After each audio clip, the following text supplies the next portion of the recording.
when Pastor Stephen said, Tatandaan nyo to, ang objective ni Satan, hindi lang bumagsak ka sa kasalanan. Ang objective ni Satan, mamuhay ka sa kasalanan.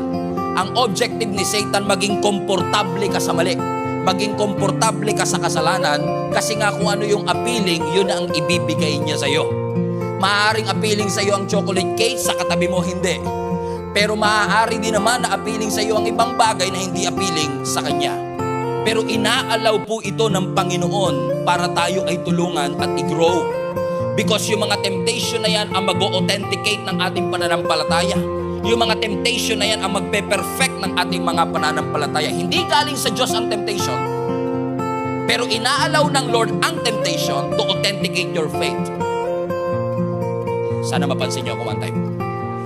Ulitin ko lang, tinitest tayo ng Diyos, pero hindi tayo tinetempt ng Diyos. Ang testing galing sa Diyos, ang temptation hindi sa Kanya. Inaalaw niya, pero hindi galing sa Kanya. Anong difference ng testing sa temptation? Usually, ang test, ibinibigay with a purpose na pumasa ka. Pero ang temptation, ang purpose niya, bumagsak ka. Hindi intention ng Diyos na bumagsak ka. Ang intention ng Diyos, pumasa ka. Tinitest ka niya, pero hindi kanya tinetempt.